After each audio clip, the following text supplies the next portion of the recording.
Salomão revela em Provérbios 23 o perigo de seguir o coração e ignorar a voz de Deus. Siga seu coração soa como liberdade, mas pode ser um naufrágio. Corações são como mares, belos e vastos, porém sujeitos a correntes que não anunciam direção.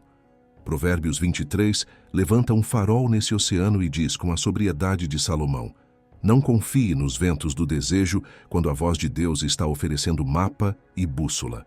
Aqui o texto nos ensina a comer com consciência na mesa do poder, a reconhecer riquezas que criam asas, a discernir cortesias venenosas, a calar diante do tolo, a proteger órfãos e marcos, a treinar ouvido antes de obedecer ao impulso, a disciplinar com amor, a não invejar vitrines sem futuro, a comprar a verdade por qualquer preço, a vigiar os olhos para guardar o coração, a fugir de poços disfarçados de afeto e do copo que morde, a aprender com quedas para mudar de rota.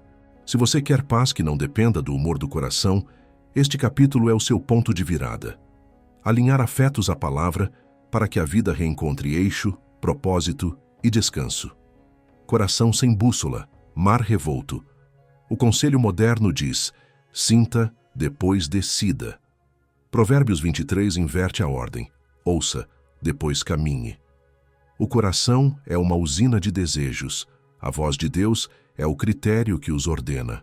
Quando desejos viram diretores e a verdade vira figurante, a biografia se fragmenta.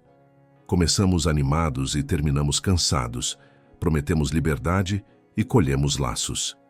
Salomão expõe isso com imagens quase cinematográficas, convites que brilham e cobram caro, taças que parecem consolo e mordem como serpente, elogios que seduzem e viram cárcere, ambições que aceleram e evaporam. O problema não é sentir, é entregar o volante ao sentimento.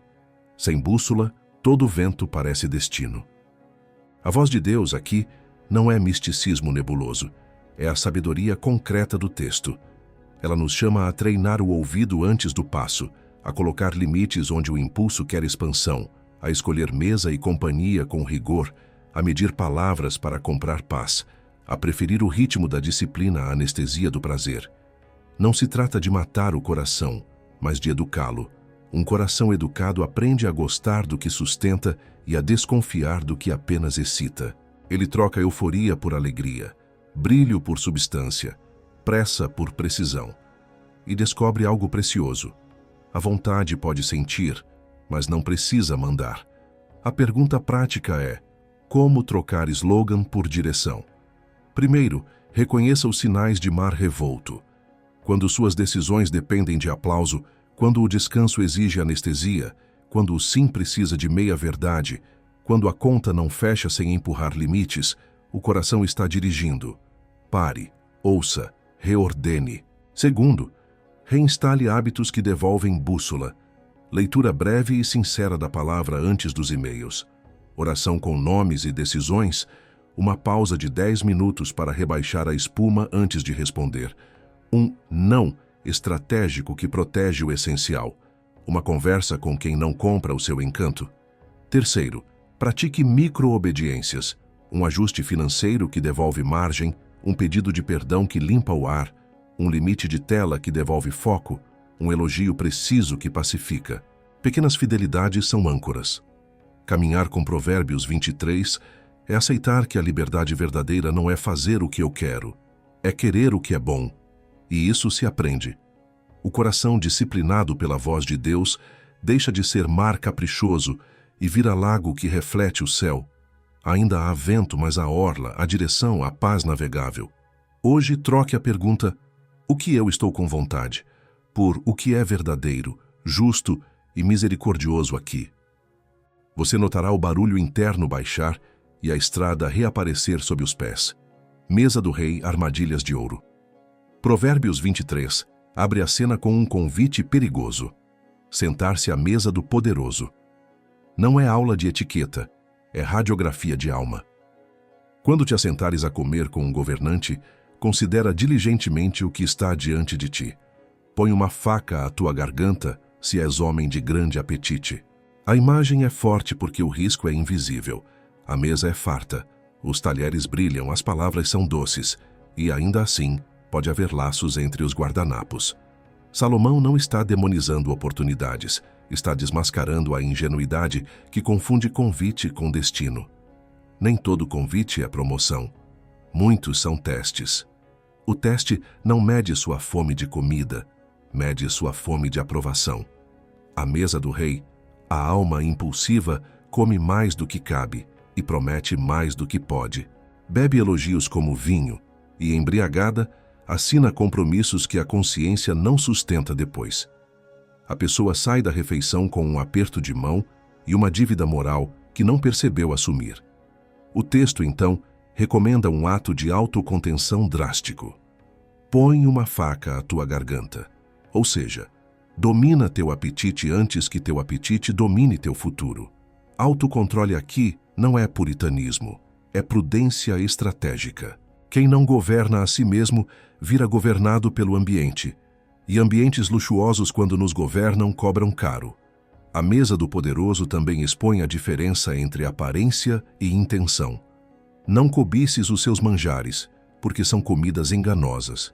Existem pratos servidos como gentileza, que por baixo pedem a sua lealdade cega. Existem elogios que vêm com cláusulas invisíveis. Existem convites que exigem, de retorno, silêncios convenientes e balanças tortas. A sabedoria treina um olhar que lê além da porcelana. Que tipo de cultura esta mesa alimenta? Nesta conversa, a verdade tem lugar ou precisa esperar do lado de fora? Este convite preserva meus marcos ou me pede para movê-los em nome da oportunidade? Se a resposta for amarga, agradeça e coma pouco, ou recuse com honra. Fidelidade vale mais que prataria. Outro risco dessa mesa é confundir acesso com pertencimento. Sentar-se diante de reis não faz de você rei, faz de você responsável.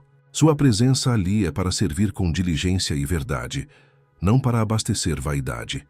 O coração desavisado transforma o jantar em palco e, no esforço de impressionar, entrega o que deveria guardar, fala demais, promete sem lastro, expõe gente, ridiculariza quem não está presente, negocia limites para não perder o bonde. A sabedoria manda falar pouco, ouvir muito, perguntar com precisão, afirmar só o que pode sustentar, oferecer trabalho antes de exigir favor. É assim que oportunidades legítimas reconhecem maturidade. A mesa do rei também testa a sua relação com o tempo. Quem vive de urgências fabricadas aceita qualquer prazo e, para cumprir, sacrifica gente e integridade. Quem aprendeu o compasso da verdade negocia escopo, explica custos, recusa metas mágicas. Numa mesa madura, o não assim dito com serenidade vale mais do que um sim eufórico que vira desculpa amanhã. Reis sérios preferem parceiros que protegem qualidade, aqueles que vendem heroísmo e entregam caos. O autocontrole que segura o garfo é o mesmo que segura a língua e a caneta. Como então sentar-se à mesa do poderoso sem perder a alma? 3 movimentos. Primeiro, motivo alinhado. Estou aqui para servir com excelência, não para me coroar. Esse motivo baixa a ansiedade e limpa o discurso. Segundo, critérios à vista. Defina, antes de ir, o que você não negocia. Verdade nos números, justiça nos contratos, respeito aos limites, política clara para presentes e favores. Escreva mentalmente esses marcos. Eles funcionam como guarda-corpo quando a conversa esquenta. Terceiro, prática de contenção. Coma devagar, fale devagar, decida devagar. Se possível, peça tempo para responder a propostas complexas. Quem tem conteúdo não teme a pausa. Quem só tem fome, teme o silêncio. Há ainda o conselho para quem convida.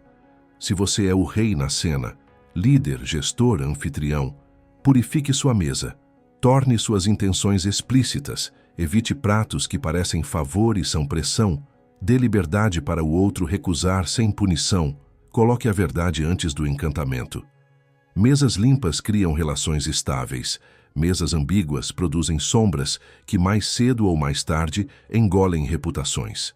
Por fim, lembre que a mesa do rei não acontece apenas em palácios.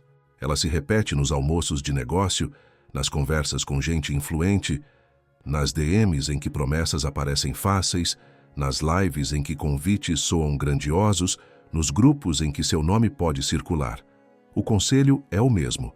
Vigie o apetite. Não venda sua paz por um prato bonito. Não troque sua régua por um cartão dourado. Não confunda acesso com aprovação de Deus. Se a voz do Senhor estiver clara, coma. Se estiver turva, adie. É melhor sair de uma mesa com fome e consciência limpa do que sair satisfeito e com um contrato com a própria alma. Hoje, teste isso numa situação real. Se um convite surgir, respire. Pergunte a si: qual é o preço invisível? Que marcos esta proposta toca? Qual promessa eu teria de fazer para caber? Estou respondendo com desejo de servir ou com fome de ser visto? Se a resposta expuser fome, põe uma faca à tua garganta. Corte o excesso, peça tempo, leve para a luz. Você descobrirá que autocontrole à mesa é liberdade no caminho. E liberdade, em Provérbios 23, é comer com a alma em paz, riquezas aladas e olhos cansados. Não te fatigues para te enriqueceres, não apliques nisso a tua inteligência. Porventura fixarás os olhos no que não é? Pois certamente as riquezas farão asas, como a águia que voa para os céus. O aviso de Salomão rasga o mito moderno de que basta querer muito e trabalhar sem parar para que tudo se estabilize. Há uma fadiga específica que não resulta de vocação, mas de fixação. Ela não nasce do serviço fiel, nasce da obsessão com o acúmulo. A diferença é sutil no começo e brutal no fim. O trabalho vocacionado termina o dia cansado e em paz. A corrida pela riqueza termina o dia exausto e inquieto. No primeiro, o coração repousa porque serviu ao que é certo. No segundo, a mente roda em espirais, já calculando o próximo degrau, porque a escada não tem fim. Salomão chama esse foco ofuscado de fixar os olhos no que não é. Isto é, transformar projeção em substância, tratar números futuros como o chão atual, sacrificar o presente na fogueira do quase lá. E quando finalmente lá chega, as riquezas criam asas. Não é poesia, é realidade. Oportunidades mudam, mercados viram, modas passam, crises chacoalham, e mesmo quando tudo permanece, a alma treinada na escassez da obsessão nunca se sacia. A águia alça voo e leva junto a promessa de descanso que nunca entrou de fato na casa. Olhos cansados, coração vazio, relações gastas, saúde negociada, propósito esquecido. O preço não aparece no extrato, aparece no travesseiro. Provérbios 23. Não condena prosperidade, condena idolatria. Dinheiro é ferramenta excelente e senhor terrível. Quando sobe ao trono, ele reorganiza os comandos da alma. Você passa a medir valor por cotação, a avaliar pessoas por utilidade, a filtrar decisões por retorno, a negociar limites por ganho. Sem perceber, o coração começa a fazer o que criticava nos outros. E quando alguém se atreve a questionar o ritmo ou as concessões, a defesa vem pronta. É só uma fase. Fases viram década, décadas viram biografias. Como desarmar essa engrenagem? Primeiro, trocando objetivo por missão. Objetivo é número que você não controla totalmente. Missão é fidelidade que você pratica hoje. Quando a vida gira em torno de objetivo, cada contratempo vira ameaça. Quando gira em torno de missão, cada contratempo vira ajuste. A missão pergunta: minha obra serviu pessoas? Meu produto fez justo ao que prometi? Minha equipe foi tratada com dignidade? Meus compromissos couberam na verdade? Ao viver por missão, você ainda persegue resultados, mas não se vende por eles. E é exatamente essa não venda que ironicamente costuma produzir resultados mais sólidos. Segundo, reinstalando margens. Olhos cansados são filhos de agendas sem borda e de orçamentos sem respiro. Margem devolve oxigênio, encontros sem tela, sábado com descanso legítimo, orçamento com reserva, prazos que cabem em gente, metas que consideram realidade e aprendizado, generosidade planejada que lembra para que serve o que você ganha. Margem não é preguiça, é método para atravessar. Quem corre sem margem entra no modo sobrevivência e toma decisões que compram minutos e vendem anos. Terceiro, convertendo comparação em gratidão. A comparação alimenta a ilusão das riquezas sem asas. Sempre existe alguém com algo a mais, e algo a mais é o suficiente para roubar a alegria do que já é. Gratidão limpa a lente. Você enxerga com precisão a provisão presente, celebra o que funciona, honra caminhos simples que sustentam, reconhece milagres discretos que a pressa não notava. A gratidão não paralisa a ambição saudável. Ela apenas a salva do abismo de transformar tudo em degrau. Ambição, quando curada, vira diligência com propósito, não corrida sem eixo. Quarto, praticando veracidade nos números. Fixar os olhos no que não é também significa fantasiar planilhas para justificar ritmos desumanos e promessas mágicas. A verdade devolve o chão. Cortar escopos, renegociar prazos, reconhecer limitações, admitir custos, recusar caminhos que pedem balança torta. A curto prazo dói. A médio prazo cura. Parceiros preferem previsibilidade honesta a espetáculo que implode. E sua alma prefere dormir bem a brilhar mal. Quinto, curando o relacionamento com o símbolo do sucesso. Há objetos, marcas e estilos de vida que em si não são mal. Se tornam sacramentos de idolatria quando viram condição para sentir-se valioso. A sabedoria propõe uma pequena revolução. Volte a usar coisas, não pessoas. Celebre simplicidade com excelência.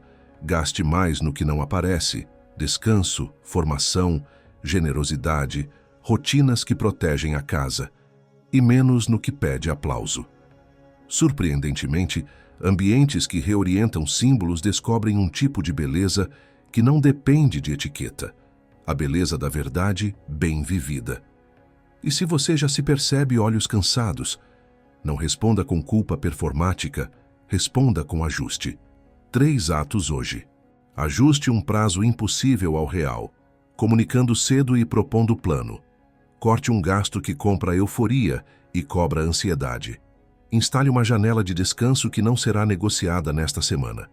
Em seguida, reconcilie-se com a palavra suficiente. Escreva qual é o bastante para a sua estação, de dinheiro, de trabalho, de exposição, de metas, e trate o excedente como semente para missão e descanso, não como combustível para a vaidade. Por fim, lembre, riquezas podem ter asas, o caráter não. Se o que você constrói por dentro permanecer, o que voar não derruba sua casa. E quando novas oportunidades passarem, porque passarão, você as receberá com olhos descansados, capazes de avaliar com clareza e escolher por propósito, não por fome. É esse descanso lúcido que Salomão oferece. Não é um convite à mediocridade, é um chamado à grandeza com paz. Trabalhe com excelência, sim, mas não aplique sua inteligência para enriquecer. Aplique sua inteligência para ser inteiro.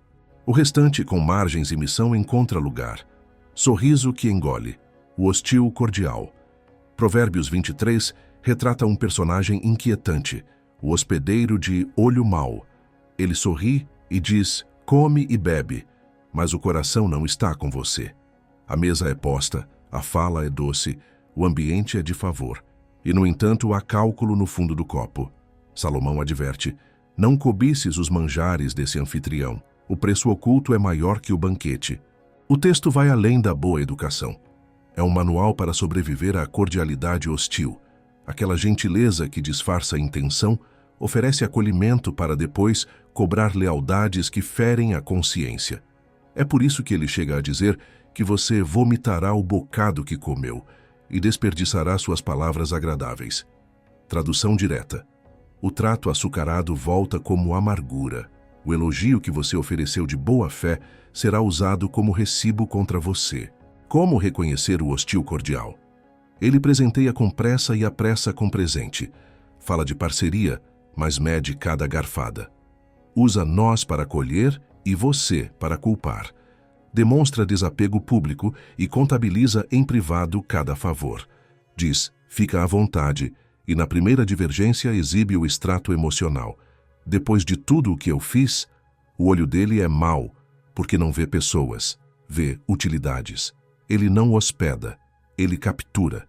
A armadilha não está no prato, está no pacto invisível. Coma, porém saiba que agora me deve. Sem perceber, você troca liberdade por conforto, discernimento por gratidão culposa, verdade por manutenção de clima. A sabedoria de Provérbios começa recomendando dieta relacional. Não cobice os manjares, isto é, não deseje pertencimento em mesas que cobram sua alma. Reconheça seus próprios gatilhos, fome de aprovação, medo de perder acesso, cansaço de lutar por espaço. Quando essas fomes conduzem, a oferta do hostil cordial soa como descanso, e é laço. O antídoto é a suficiência que nasce da verdade. Quem sabe o que não negocia come menos, fala menos, promete menos, e sai inteiro, se for preciso sair. O texto também sugere vigilância sobre a boca. A cordialidade hostil adora palavras bonitas para transformá-las em moeda de troca. Quanto mais você elabora elogios e confissões para garantir a boa vontade do anfitrião, mais material entrega para chantagens futuras. A resposta sábia é a precisão. Agradeça sem bajular, reconheça sem se vender, fale o necessário, registre o combinado. Quem opera com clareza não alimenta o teatro alheio, e quando perceber a discrepância entre fala e fundo, retire-se com respeito, sem briga, sem nota pública, apenas com o fechamento limpo de ciclos. No trabalho, o hostil cordial aparece como o chefe que cuida, oferecendo privilégios que pedem silêncio sobre injustiças. O parceiro que resolve tudo, mas centraliza a informação para manter cativeiro. O cliente que quer ajudar você a crescer, exigindo descontos que sabotam a saúde do negócio. O colega que abre portas, desde que você assuma culpas e ceda créditos. A higiene aqui é política clara. Critérios de bônus e presentes, registro de decisões, canais de denúncia seguros, contratos que não dependem de humor. A empresa que expõe a luz reduz o poder dos sorrisos que engolem. Em família e amizades, a cordialidade hostil se traveste de eu só quero o seu bem, seguida de invasões de limite e cobranças emocionais.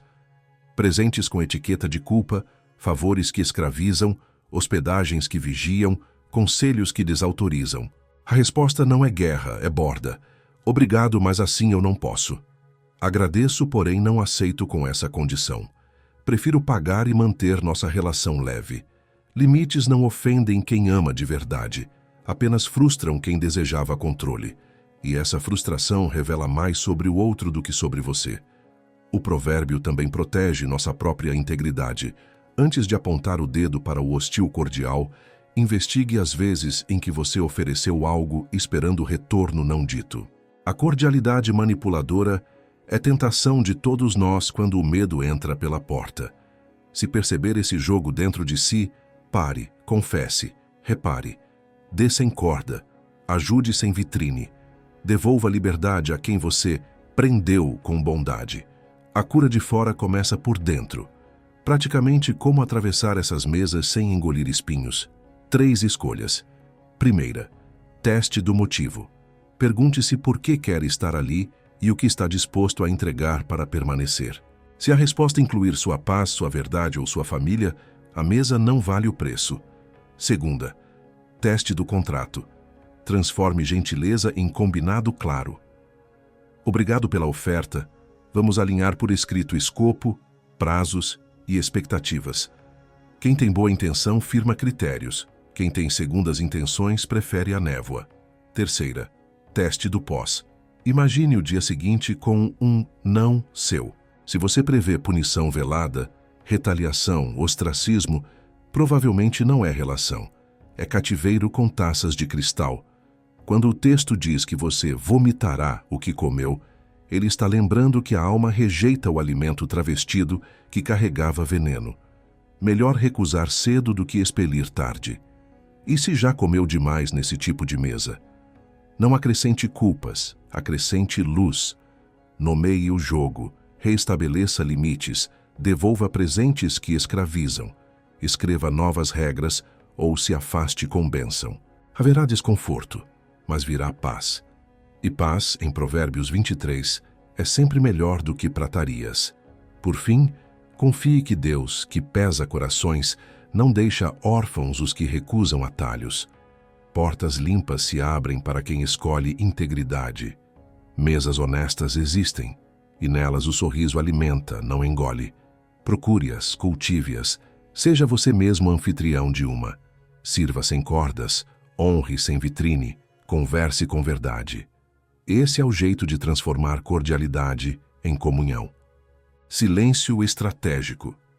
Diante do tolo.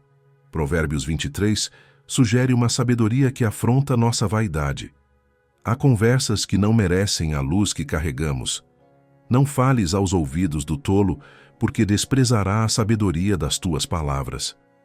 O tolo aqui não é quem ignora um tema, é quem decidiu não aprender. Ele trata fatos como opinião, usa perguntas como armas, transforma nuances em munição e confunde volume com razão.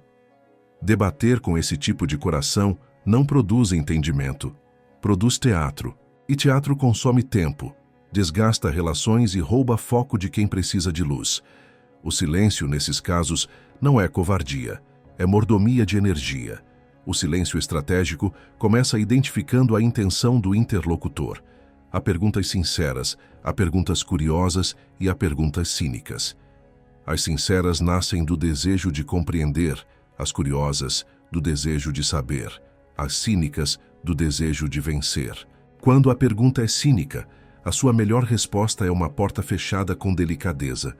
Não é o momento, não vou entrar nesse jogo. Quando houver disposição para fatos, voltamos. A sabedoria salva o fôlego para horas em que a palavra pode frutificar. O tolo despreza a sabedoria porque a trata como adereço para uma plateia imaginária. Não seja figurante desse espetáculo. O silêncio também protege da escalada da contenda. O tolo opera por iscas, cutuca, generaliza, provoca, recorta frases para inflar uma caricatura. Se você morde a isca, passa a discutir o desenho em vez da realidade. Fica preso na superfície pegajosa de slogans, ofensas e intenções supostas. A resposta madura é recusar o terreno. Ela escolhe não reagir ao tom, não entrar em rótulos, não legitimar a arena. A contenção desarma metade do conflito, não por magia, mas porque o combustível da tolice é o atrito. Sem atrito, o fogo apaga por tédio. Há ainda o custo de oportunidade. Cada minuto gasto explicando o óbvio a quem votou pela cegueira é um minuto que não aplicamos em quem quer aprender, em quem está confuso com boa fé, em quem precisa de um mapa para atravessar a noite. A justiça diária de Provérbios nos chama a alocar palavras como quem aloca tesouros, onde haverá retorno em paz, esclarecimento e reparo. Se você precisa escolher entre um debate que lhe renderá aplausos de torcida e uma conversa que salvará uma relação, escolha a segunda. A sabedoria prefere fruto a fogos. O silêncio estratégico não exclui toda fala. Ele a afina.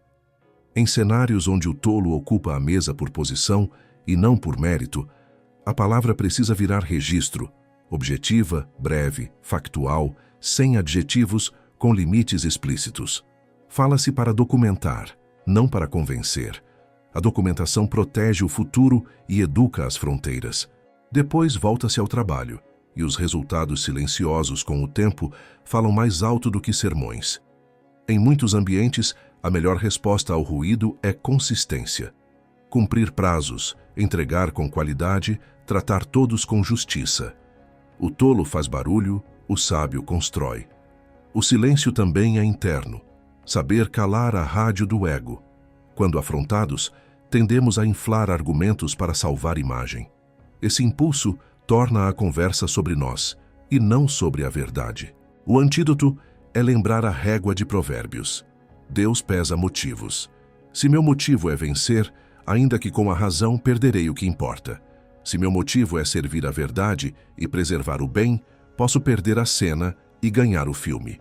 O coração manso, treinado, aguenta a caricatura sem se desfigurar. Ele confia que a longo prazo a realidade é teimosa e que nomes consistentes sobrevivem aos gritos da estação. Em casa, O silêncio estratégico evita transformar diferenças em tribunais. Há momentos em que a melhor saída é pausar, respirar, adiar a conversa para quando a glicose subir e o humor desinflar. Pausar não é empurrar com a barriga, é criar a chance de falar com precisão, sem humilhar. É trazer fatos em vez de você sempre. É pedir com clareza em vez de acusar com volume. Em amizade funciona igual. Quando o amigo escolhe a ironia como esporte, mude a quadra ou mude de jogo. Proponha outro terreno. Prefiro falar quando pudermos nos ouvir. Se não houver acordo, limite o tempo e a exposição. Fé e afeto não combinam com ringue. No trabalho, a disciplina de não discutir com quem não quer aprender é sanidade. Economiza horas de e-mail inflamado, reuniões teatrais e decisões precipitadas. Troque tiros por processos, critérios claros, contratos limpos, feedbacks objetivos, canais para discordar sem espetáculo.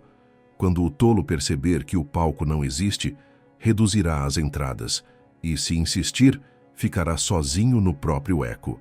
A cultura que prestigia fatos e prazos vai deslocando o ruído para as bordas. Talvez parecerá duro recusar certas conversas. Lembre que omitir-se quando a verdade precisa de voz é outra forma de tolice. O silêncio estratégico não foge do necessário, ele recusa o inútil. Ele sabe que há horas de falar alto com mansidão firme para proteger vulneráveis, corrigir injustiças e delimitar marcos. A diferença está no alvo e no tom. Fala-se para servir à realidade, não para alimentar vaidade. E mesmo nesses momentos, a sobriedade escolhe tempo, lugar e forma que maximize chance de mudança. Se você quer aplicar Provérbios 23 hoje, faça 3 escolhas simples. Uma conversa para não ter. Recuse com gentileza o ringue, que só produzirá faísca. Uma conversa para adiar. Marque hora e leve fatos, não irritação. Uma conversa para investir. Ofereça luz a quem está aberto, mesmo que não pense como você. No fim do dia, repare no seu fôlego. O silêncio estratégico devolve ar. E com ar a alma pensa melhor, ama melhor, decide melhor. É assim que a sabedoria cresce. Falando quando frutifica, calando quando só espalharia vento. Marcos e órfãos. Deus na linha de defesa. Provérbios 23 ergue uma cerca em torno do frágil e escreve nela um aviso que não desbota. Não removas os marcos antigos, não entres nos campos dos órfãos, porque o seu Redentor é forte, ele defenderá a causa deles contra ti. Não é apenas um mandamento de geografia agrária, é uma cartografia moral. Marcos antigos definem onde termina o meu direito e começa o do outro. Removê-los é deformar a realidade a favor do meu desejo. Campo de órfãos é qualquer espaço onde alguém sem poder de defesa, crianças, idosos, imigrantes, endividados, gente sem rede, pode ser explorado com pouco barulho e muito lucro. Deus, diz o texto, posiciona-se na linha de defesa. Não há neutralidade possível. Quem mexe na cerca do fraco, mexe com o Redentor. Marcos são memórias de justiça. Foram fincados por histórias, pactos, sangues e acordos que impediram que os mais fortes engolissem os pequenos.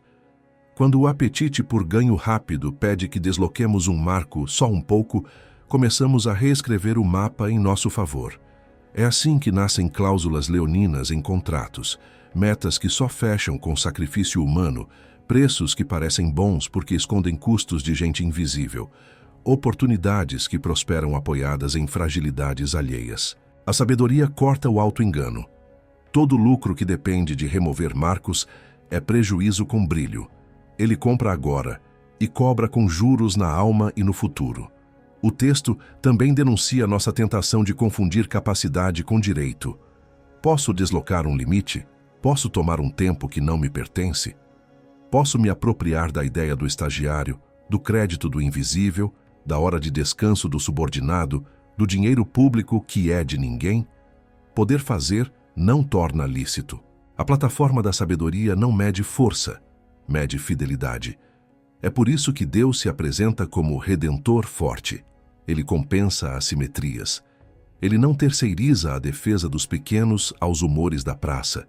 Ele se envolve, pesa motivos, reverte quadros, expõe artimanhas, sacode estruturas.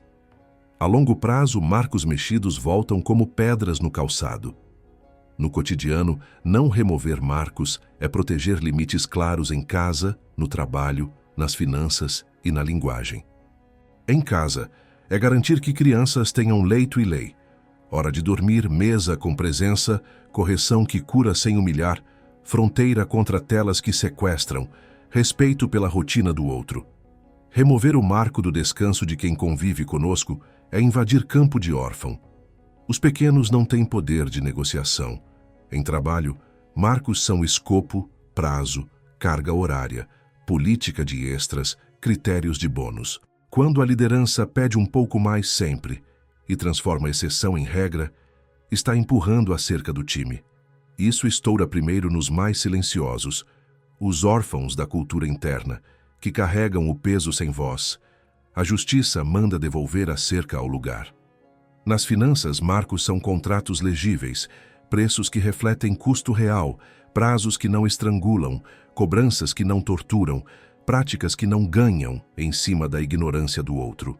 Orfandade financeira se reconhece por olhos que não entendem o papel e assinam mesmo assim. A sabedoria devolve luz, explica, traduz, dá tempo, permite revisão, orienta sobre alternativas, ensina o caminho. Negócios que honram marcos antigos dormem, e por dormirem duram. Na linguagem, marcos são a borda que separa crítica de difamação, sinceridade de crueldade, humor de zombaria. Zombaria é furto de dignidade. Difamação é invasão de terreno moral. Ambientes onde se remove essa cerca adoecem rápido. Confiança evapora, coragem se apaga, criatividade se esconde. Reinstalar marcos na fala é escolher precisão, descrever fatos, dar direito de resposta, proteger ausentes. É também recusar insights, que custam o bom nome de quem não pode se defender. A pessoa sem voz na sala é órfã enquanto falamos. O Redentor escuta. Provérbios 23 associa marcos e órfãos por uma razão. Limites e vulneráveis se protegem mutuamente. Onde há limites claros, vulneráveis não são atropelados. Onde vulneráveis são cuidados, limites ganham respeito. Essa reciprocidade cria um clima de aliança. Fortes seguram a própria força, fracos são fortalecidos e a cidade respira justiça no varejo do dia.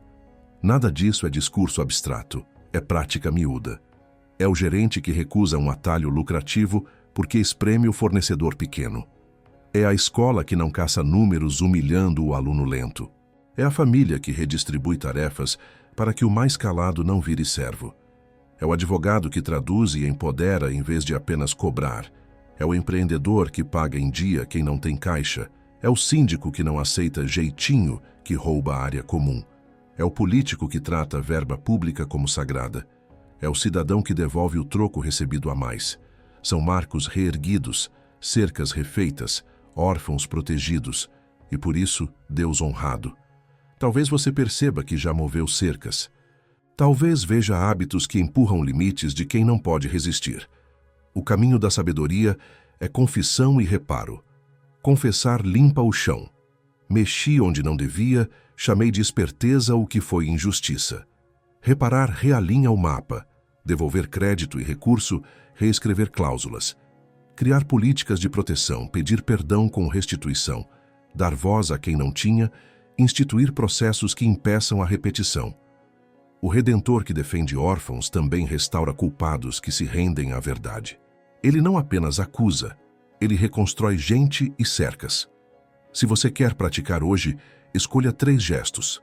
Reponha um marco em casa, uma hora de descanso inviolável, uma mesa sem telas, uma regra clara de fala. Reponha um marco no trabalho. Combine por escrito o que é extraordinário. E quando será compensado, publique critérios de reconhecimento, simplifique um contrato. Reponha um marco nas finanças. Elimine uma taxa injusta que você cobra. Traduza um acordo para quem não entende. Recuse um ganho que depende da ignorância do outro. São pregos no lugar certo, pequenos, mas firmes. E observe o efeito. O medo baixa, a confiança sobe. A paz volta a morar no campo. No fim, a promessa que sustenta esta cerca é a presença de um Redentor forte. Não estamos sozinhos no esforço de alinhar mapas. O Deus que pesa motivos e defende-os sem voz, caminha pelos limites com você. Ele honra cada estaca fincada na verdade, cada portão ajustado pela justiça, cada trilho refeito pela misericórdia. Sob esse cuidado, a terra floresce sem roubo. E quem passa pelo seu campo reconhece: aqui ninguém entra sem convite, aqui ninguém sai sem honra. Treinar o ouvido antes do impulso. Aplica o teu coração à instrução e os teus ouvidos às palavras do conhecimento. Em Provérbios 23, o coração não é o maestro, é o instrumento a ser afinado. O maestro é a instrução, a voz de Deus que chega pela palavra, pela consciência educada, pelos conselhos íntegros, pela experiência lida com humildade. Treinar o ouvido antes do impulso é admitir que sentir primeiro e decidir depois costuma nos deixar reféns de humores, pressões e vitrines. O ouvido treinado cria uma espécie de intervalo sagrado entre o estímulo e a resposta. Um espaço onde a luz entra, os fatos se organizam, os motivos são pesados e o caminho se desenha com sobriedade. Ouvir, aqui, não é passividade, é disciplina ativa. O ouvido treinado seleciona fontes, separa ruído de sinal, identifica vieses, renuncia ao prazer imediato de ter uma opinião pronta e escolhe o trabalho mais difícil: compreender. Ele pergunta o que é verdade antes de perguntar o que é agradável. Pergunta o que é justo antes de perguntar o que é vantajoso. Pergunta o que é misericordioso antes de perguntar o que é conveniente. Essa hierarquia de perguntas desacelera o coração e o ensina a desejar o que sustenta, não o que apenas excita. Na prática, o treino começa por uma rotina, a palavra antes das notificações. 10, 15 minutos diários de leitura sincera e oração concreta. Nomes, decisões, pecados, agradecimentos educam a alma a reconhecer a cadência de Deus. Essa cadência se torna padrão contra o qual outras vozes são comparadas. Sem esse padrão, cada voz alta soa como verdade. Com o padrão, a mentira perde glamour, a meia-verdade se revela falta, a sedução do atalho aparece como laço. Não é mística de ocasião, é musculatura espiritual. O ouvido treinado também se alimenta de conselhos seletos. Provérbios insiste: planos se firmam com conselho. Isso significa montar deliberadamente uma pequena mesa de gente que ama a verdade mais do que ama você. Alguém que entende do assunto, alguém que entende de gente, alguém que entende de você. Essa mesa pergunta o que você não quer responder, aponta custos invisíveis, nomeia riscos éticos, oferece alternativas que sua ansiedade não enxerga. Sem essa mesa, o impulso governa. Com ela, o coração perde o direito de decidir sozinho e agradece depois. Outro exercício é a pausa. O impulso detesta a espera. A sabedoria a utiliza como ferramenta. Pausas curtas são milagrosas. Uma caminhada de 5 minutos, um copo d'água, uma volta no quarteirão, uma noite de sono, vou te responder amanhã. Não é procrastinação, é decantação. O que era urgente revela-se apenas barulhento.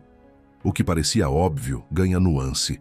O que excitava perde força quando a glicose sobe e o sangue desce. A pausa devolve ao ouvido a capacidade de ouvir para além do próprio eco.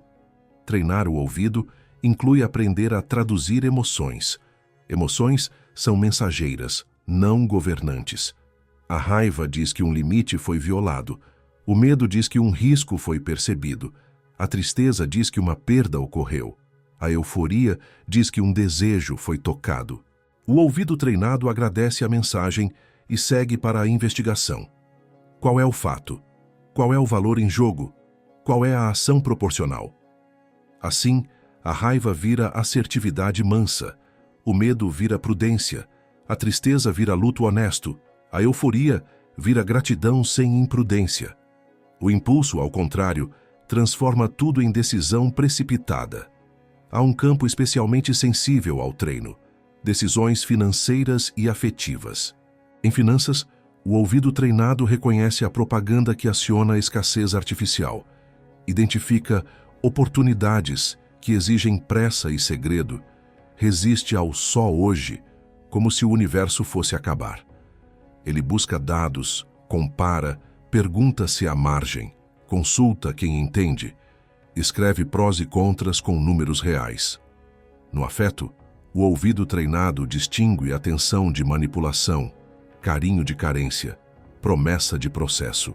Ele sabe que voz doce sem caráter vira cativeiro, e por isso espera sinais consistentes, em vez de se render à estética da paixão. Treinar o ouvido salva dinheiro e salva coração. A língua também pratica esse treino. Antes de responder, perguntar: o que quero construir com esta frase? Isso é fato ou interpretação? Preciso mesmo falar agora? Qual é o tom que serve ao propósito? Em Provérbios 23, a palavra é ferramenta de paz quando nasce de ouvido educado. Respostas rápidas podem ser espirituosas, raramente são sábias. A velocidade que importa é a do entendimento, não a do teclado. Treinar o ouvido supõe rever rotas quando novas informações chegam. O coração impetuoso confunde persistência com teimosia. O ouvido treinado sabe que fidelidade inclui correção de rumo. Não há vergonha em ajustar. Vergonha é insistir no erro para salvar imagem. Quem ouve aprende. Quem aprende volta.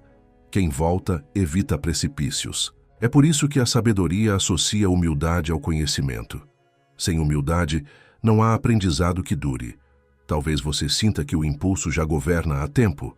O caminho de volta começa pequeno. 3 movimentos hoje. Primeiro, estabeleça um micro-ritual matinal de palavra e oração, curto e realista, que caiba no seu dia e que você possa manter. Segundo, escolha uma decisão pendente e aplique a pausa consciente. Busque um conselho, durma sobre o assunto, escreva critérios de sim e de não. Terceiro, exercite a pergunta que realinha. O que é verdadeiro, justo e misericordioso aqui?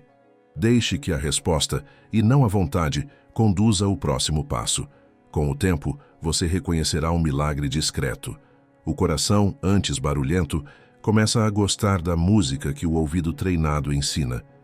O impulso perde glamour, a obediência ganha sabor.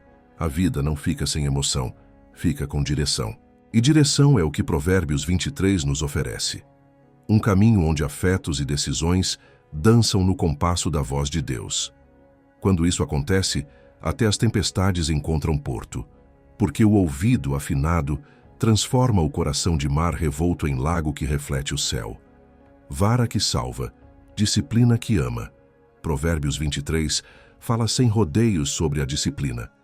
Não retires a disciplina da criança, corrige-a e livrarás a sua alma do inferno. O texto não está defendendo violência nem humilhação. Está descrevendo uma lei moral do crescimento. Amor sem fronteira vira abandono e limite sem amor vira abuso. A vara, na sabedoria bíblica, é a autoridade que guia, o limite que protege, a correção que redireciona, o desconforto pedagógico que ensina a alma a preferir o que é bom ao que é apenas agradável. Disciplina que ama não descarrega frustrações. Ela serve um futuro. Ela olha um coração em formação e diz: o caminho da paz passa por aqui. O primeiro pilar da disciplina que salva é o motivo. Disciplinar para silenciar incômodo é tirania. Disciplinar para formar caráter é serviço. O motivo puro reorganiza o método, baixa o volume, sobe a precisão, troca a explosão por clareza, substitui ameaças vagas por consequências previamente combinadas. Quem ama corrige cedo de modo proporcional e com explicação, porque sabe que um desvio tratado na calçada evita resgates no precipício. Esperar o bastante para só agir no colapso produz 2 feridas, a de quem erra por não ter fronteiras visíveis e a de quem corrige tardiamente com dureza desproporcional. O segundo pilar é a coerência. A disciplina perde força quando os adultos pedem o que não praticam. Se exigimos verdade e maquiamos números, se pedimos respeito e zombamos de ausentes, se cobramos autocontrole e vivemos em rixas, o coração jovem aprende a linguagem da desculpa. Coerência não significa perfeição, significa rumo.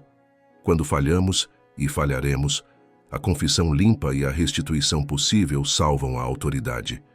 Eu errei com você. Aqui está, como vou reparar. Esse gesto ensina mais do que 100 sermões sobre responsabilidade. O terceiro pilar é o contrato claro. Disciplina que ama deixa combinados à vista. O que é esperado, o que acontece se não for cumprido, por quanto tempo, como recomeçar. Isso vale para filhos, equipes, alunos. A previsibilidade é ternura aplicada à regra. Ela desativa a loteria emocional. Hoje pode, amanhã explode. E transforma a correção em consequência, não em vingança. Em casa, por exemplo, tarefas visíveis, horários definidos, limites para telas, linguagem de honra.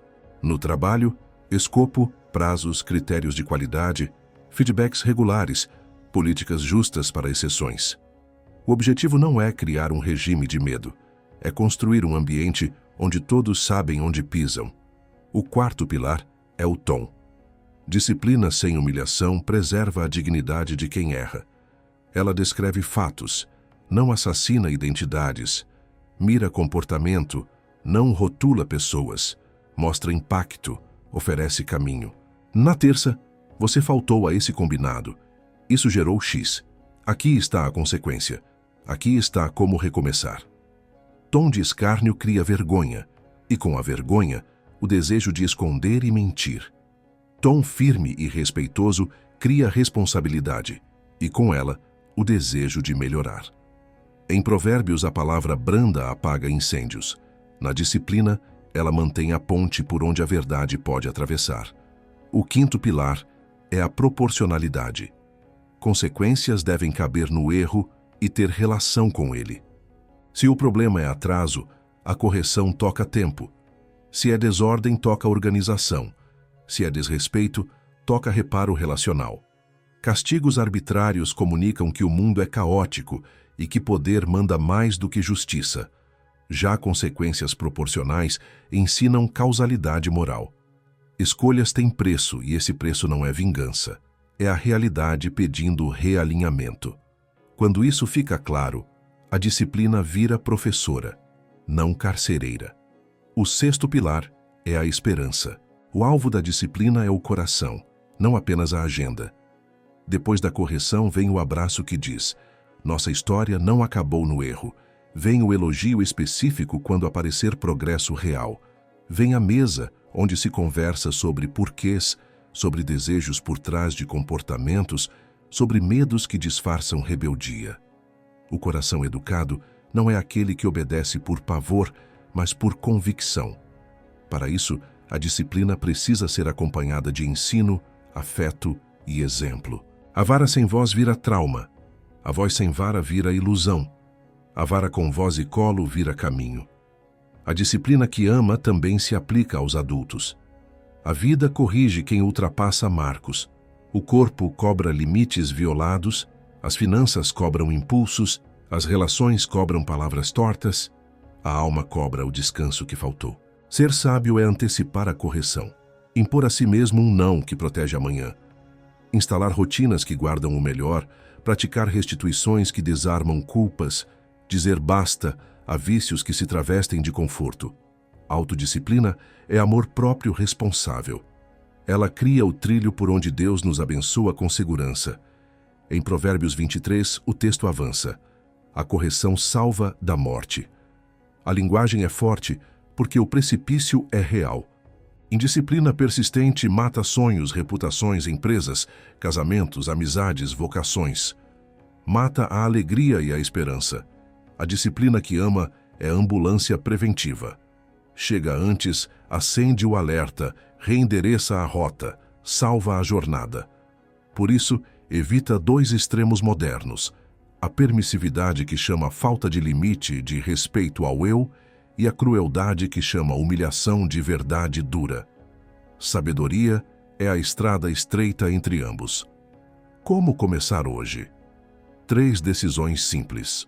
Primeiro, escreva 2 combinados claros para o ambiente que você lidera, casa, time, sala, e comunique com calma, incluindo consequências proporcionais e data de revisão.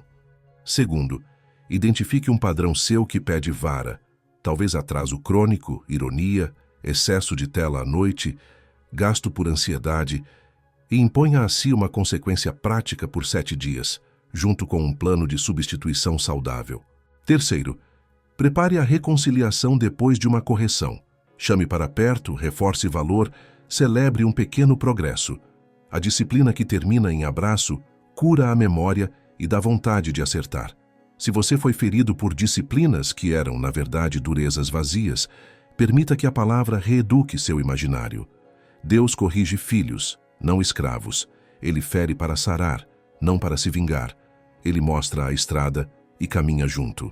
Traga suas cicatrizes à luz. Procure ajuda se necessário. Perdoe o que for possível. Reinstale limites com mansidão. Disciplina que ama pode reconstruir aquilo que a dureza destruiu. E quando reconstruído, o coração aprende a segurança profunda de viver dentro de cercas justas. O campo fica bonito, a casa respira, os passos encontram rumo. É assim que a vara de Provérbios 23 salva, não porque bate, mas porque aponta para o caminho da vida. Inveja com vitrine, fim sem futuro. Provérbios 23 aconselha com um imperativo que parece simples e é profundamente libertador. Não invejes os pecadores, antes, permanece no temor do Senhor todo o dia, porque deveras há um fim bom, e a tua esperança não será cortada. A inveja nasce de uma ilusão ótica. A vitrine mostra o brilho do agora, esconde o custo e o destino. A palavra pecadores aqui não é rótulo moralista, é diagnóstico de quem escolheu viver de atalho, torcendo pesos, vendendo meias-verdades, transformando pessoas em degraus. Essa estética tem apelo, gera fotos, manchetes, curtidas, convites, mas Salomão puxa a câmera para trás e pergunta: qual é o fim? Se o roteiro exige negociar a consciência para sustentar a cena, estamos diante de um sucesso sem futuro. A inveja distorce 2 relógios, o do outro e o nosso. No relógio do outro, enxergamos apenas a hora brilhante do pico e ignoramos madrugadas de ansiedade, relações desgastadas, dívidas de alma. No nosso relógio, a inveja acelera ponteiros, sussurrando que já era para você estar lá, sequestrando a gratidão pelo que é e empurrando a vida para uma corrida que nunca termina. O coração passa a habitar um tempo que não existe, o da comparação constante.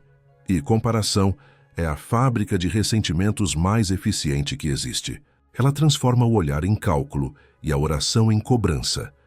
O antídoto bíblico não é um não sinta nada, é permanece no temor do Senhor. Temor aqui é reverência prática, Deus no centro, realidade como régua, verdade como idioma, amor como método. Permanecer nesse eixo devolve o eixo ao desejo. Você pode admirar competências, aprender com trajetórias, alegrar-se com o bem alheio, sem desejar o que exigiria trair o seu mapa. O temor cura a pressa com a paciência de quem confia na colheita. Cura a escassez com a consciência de que a mesa de Deus não depende da performance da estação. Cura a vaidade com a lembrança de que nome bom vale mais do que manchete boa. Salomão ancora essa cura numa palavra forte: há um fim bom. Isto é, existe horizontes para quem anda com integridade. A esperança do justo não é fantasia, é geometria espiritual. Pequenas obediências diárias somam paz, reputação, alianças verdadeiras, competência com caráter, portas que se abrem sem corda. Talvez chegue mais devagar, chega mais inteiro.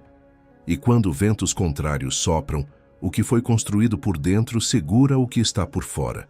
A vitrine do atalho, ao primeiro balanço, racha. Como domar a inveja no cotidiano? Primeiro, trocando catálogo por chamado. Catálogo é o feed do que os outros exibem. Chamado é a missão que Deus lhe confiou agora.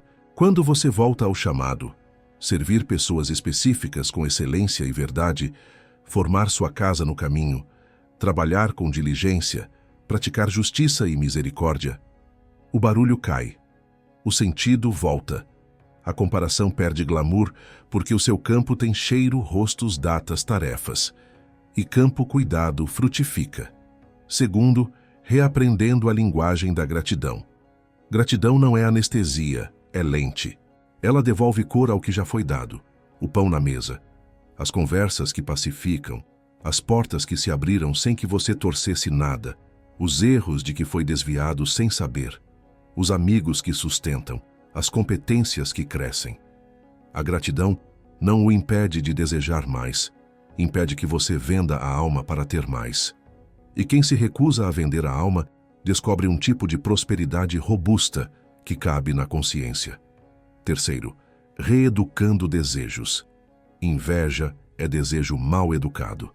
Ela quer o brilho do outro sem o processo honesto, quer o status sem a responsabilidade, quer a colheita sem o plantio. O temor do Senhor alfabetiza o querer, ensina a amar o caminho tanto quanto o resultado, a respeitar o tempo das raízes, a celebrar pequena fidelidade. Você passa a desejar o que sustenta, hábitos, caráter, consistência e a desconfiar do que apenas impressiona. Esse novo desejo cria escolhas novas. Cursos em vez de atalhos, mentores em vez de bajuladores, rotina em vez de espetáculo, restituição em vez de encenação. Quarto, curando o olhar para o próximo. Em vez de competir com quem brilha, aproxime-se para aprender. Em vez de torcer pela queda, interceda pela integridade. Em vez de colecionar fofoca, pratique elogio específico. Nada mata a inveja tão rápido quanto a honra. Honrar o bem do outro não diminui o seu, amplia a cidade do bem. E quando for necessário confrontar injustiças, faça-o por amor à verdade e ao vulnerável, não por prazer de assistir a quedas. O coração que se alegra com desgraça alheia nunca encontrará descanso, mesmo quando vence. Quinto, estabelecendo um jejum de comparações. Limite a exposição a vitrines que inflam o peito e esvaziam a alma. Reduza telas em horários críticos. Silencie vozes que fazem do sucesso uma religião. Procure histórias completas, não apenas recortes, para lembrar que toda biografia tem custo. Preencha o espaço com palavra, mesa, trabalho bem feito, descanso real, serviço concreto. Em poucos dias você notará que a pressão de provar valor cede lugar à alegria de ser fiel. E quando a inveja já plantou raízes, arranque com confissão e substituição. Confesse diante de Deus: tenho desejado o que não é meu com motivos tortos. Peça limpeza de olhar. Procure alguém de confiança e confesse em voz baixa para quebrar o encanto. Em seguida, substitua. Transforme o alvo da inveja em alvo de oração e, se possível, em alvo de honra.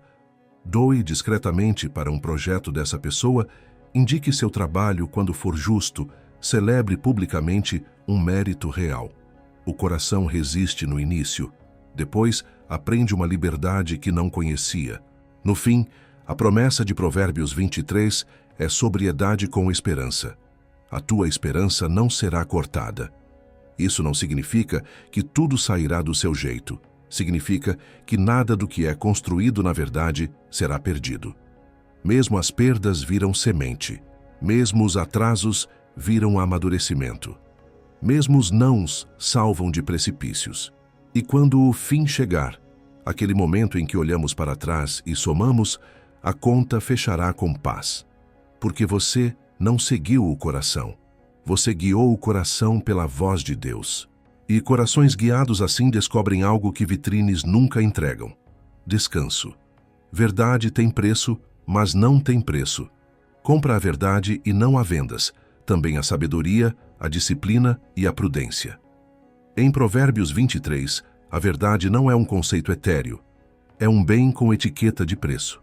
Compra-se com renúncias, com atrasos de aplauso, com contratos mais limpos e menos lucrativos, com restituições que doem no orgulho e às vezes no bolso. E uma vez adquirida, não se negocia. Não se cede 1 milímetro para torná-la mais palatável. Não se empresta por conveniência. Não se bota à venda quando a pressão aperta. A verdade é o único patrimônio que, quando você perde, não recompra com facilidade. E quando guarda, multiplica tudo o que realmente importa. Paz, confiança, nome, aliança. Comprar a verdade começa por pagar o custo da realidade. Isso significa chamar fatos de fatos, mesmo quando contrariam o enredo que o seu coração queria. Readmitir que um número não fecha, que um prazo foi mal calculado, que um limite foi ultrapassado, que uma promessa precisa ser reduzida para caber. A curto prazo, essa compra parece perda. A médio prazo, é uma blindagem. Parceiros sérios preferem contratos que começam no chão a castelos que desabam no primeiro vento. Famílias preferem uma rotina menos vistosa e mais verdadeira a um show de promessas que nunca se cumprem. E a alma, acima de todos, prefere dormir. A verdade também se compra com silêncio na hora certa. Não é calar por covardia, é recusar a fofoca, o atalho da meia informação, a tentação de contar do meu jeito para sair por cima.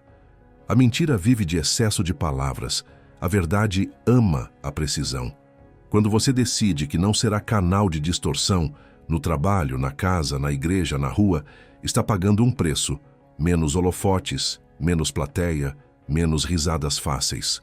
Em troca, recebe algo que o tempo não rouba: uma reputação que protege quando você não está na sala. Não há vendas implica resistir às ofertas sedutoras. Vender a verdade pode render um contrato, um cargo, um clique, um convite. O preço é sua assinatura. Vende-se a verdade quando se escreve um relatório para agradar, quando se mascara uma métrica, quando se aceita um presente que exige vista grossa, quando se adorna um testemunho, quando se silencia o que precisa ser dito para manter acesso. Quem vende a verdade compra ansiedade financiada. Vive temendo a auditoria, as mensagens vazadas, o e-mail encontrado, a pergunta certa na hora errada. A alma vira síndica de segredos. A casa perde leveza. O trabalho perde qualidade. A oração perde coragem. Vender a verdade é caro demais. Comprar a verdade inclui adquirir seus itens de série: sabedoria, disciplina e prudência. Sabedoria é saber o que é certo. Disciplina é fazê-lo com constância. Prudência é escolher o tempo e o tom que melhor servem à realidade. Sem disciplina, a verdade vira discurso. Sem prudência, vira dureza que humilha. A tríade protege o conteúdo e a forma. Você não apenas diz a verdade, mas diz do jeito que cria caminho para a mudança, não para a guerra. Em casa, isso significa falar cedo e manso. No trabalho, comunicar com dados e plano. Nas redes, recusar o teatro do lacre e preferir a construção. Há também um aspecto de restituição. Comprar a verdade depois de tê-la vendido exige resgatar o que foi entregue, corrigir números, refazer processos, pedir perdão a quem foi atingido, devolver o que não era seu, reparar o dano possível. É aqui que muitos desistem, porque o preço parece alto. Mas é exatamente aqui que a graça se manifesta como força de reconstrução. A verdade confessada e restituída produz uma autoridade moral que nem mesmo a história impecável produz, a de quem encarou o próprio engano e escolheu o eixo. Essa autoridade não é sobre os outros, é sobre si. Você volta a confiar na sua própria palavra. No campo das decisões, comprar a verdade ajuda a definir não e sim. Se o sim exige torcer a régua, ele não serve. Se o não protege a essência, ele é santo. Você se surpreenderá com as portas que se abrem quando as pessoas percebem que sua régua não é elástica. Chefes confiam mais, clientes param de pedir jeitinho, filhos descansam, amigos pedem conselhos, colegas o procuram quando o prédio treme. A verdade cria um campo gravitacional que atrai gente inteira. Se você quer praticar hoje, faça 3 compras imediatas. Compre um ajuste, reescreva uma promessa para caber na realidade e comunique agora. Compre uma restituição, reconheça um erro específico e proponha reparo concreto. Compre um limite, defina uma política pessoal para presentes, favores e relatórios. o que você não aceita, o que você exige, o que você sempre registrará. Em seguida, faça um depósito preventivo. Comprometa-se com uma rotina curta de exame diário. 2 minutos para perguntar: onde forcei a régua? O que preciso endireitar amanhã? São microinvestimentos com juros altos em paz. No fim, a frase de Salomão se cumpre no íntimo. A verdade tem preço, mas não tem preço. Custa hoje, preserva amanhã. E quando a pressão vier, porque virá, você não precisará de discursos, bastará permanecer. Quem compra e guarda a verdade não navega sem tempestade, navega com casco. E casco é o que salva quando o mar decide lembrar a todos que slogans não flutuam. A verdade, sim. Entrega do coração, vigilância dos olhos. Dá-me, filho meu, o teu coração, e os teus olhos observem os meus caminhos. Em Provérbios 23, Deus pede o centro e instrui a periferia. O coração é o centro de comando, o lugar onde desejos se organizam, onde amores fazem fila, onde decisões ganham corpo. Os olhos são o radar que escolhe o que abastece o coração. Se entregamos o coração e descuidamos os olhos, os velhos ídolos voltam pela janela. Se policiamos os olhos e não entregamos o coração, viramos moralistas cansados, cheios de regra e sem alegria. A sabedoria une as duas coisas, afeto consagrado e atenção treinada. Entregar o coração é mais que emoção piedosa. É transferência de governo. É dizer, com maturidade: meus desejos são profundos, mas não são de confiança sem direção. Coloco o centro nas mãos de quem me criou, ama a verdade, pesa motivos e enxerga o que eu não vejo. Essa entrega reordena prioridades. Em vez de perguntar o que me satisfaz primeiro, passamos a perguntar: o que é verdadeiro, justo e misericordioso aqui? Em vez de negociar limites para caber em vontades, aprendemos a treinar vontades para caberem na verdade. Paradoxalmente, o coração aquieta. A ansiedade baixa quando o trono interno desocupa, mas o texto não para na entrega. Manda os olhos observarem os caminhos de Deus. Olhos são portais. O que contemplamos lentamente se torna o que desejamos. A publicidade sabe disso. Repetições discretas moldam fome. A inveja sabe disso. Vitrines acesas despertam comparações. A sedução sabe disso. Imagens bem escolhidas acionam fantasias e criam atalhos mentirosos para consolo.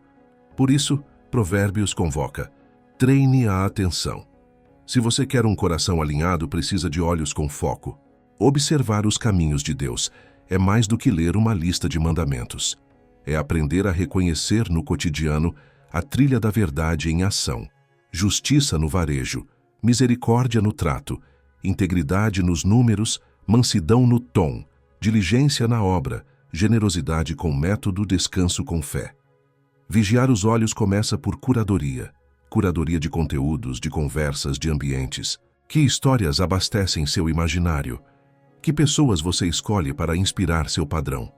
Que mesas te mostram o mundo?